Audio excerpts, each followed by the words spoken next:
નમસ્કાર, સેવાવિદ ન્યૂઝમાં આપનું હાર્દિક સ્વાગત છે. ખંભાત તાલુકાના રાલેજ ગામમાં શ્રી રાલેજ કેળવણી મંડળ રાલેજ સંચાલિત શ્રીમતી કેડી પટેલ હાઈસ્કૂલ રાલેજમાં NALCO ભુવનેશ્વર એસોસના ડિરેક્ટર શ્રી ખંભાતના પૂર્વ ધારાસભ્ય શ્રી તથા શ્રી રાલેજ કેળવણી મંડળના પ્રમુખ શ્રી આદરણીય સંજયભાઈ પટેલ સાહેબના અધ્યક્ષસ્થાને આંતરરાષ્ટ્રીય યોગ દિવસની ઉજવણી કરવામાં આવી, જેમાં શાળાના આચાર્ય શ્રી ડૉક્ટર KM પટેલ સાહેબ દ્વારા સ્વાગત પ્રવચન સાથે સૌને આંતરરાષ્ટ્રીય યોગ દિવસના મહત્વ વિશે સુંદર માહિતી આપી અને યોગ દિવસની શુભેચ્છા પાઠવી.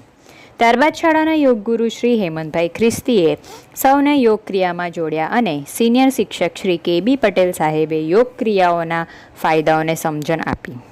અંતમાં શ્રી રાલેજ કેળવણી મંડળના પ્રમુખ શ્રી આદરણીય શ્રી સંજયભાઈ પટેલ સાહેબે યોગ દિવસે સ્વાસ્થ્યની સાથે પર્યાવરણની ચિંતા કરતા સૌને લોકલાડીના પ્રધાન સેવક માનનીય શ્રી નરેન્દ્રભાઈ મોદી સાહેબના વિચાર એક છોડ માતા કે નામ અંતર્ગત સૌ શિક્ષકો અને વિદ્યાર્થીઓ છોડ ઉછેરી તેનું જતન કરવાની ખાતરી સાથે સૌને વિશ્વ યોગ દિવસની શુભકામના પાઠવી. રિપોર્ટર ફારૂક મલિક.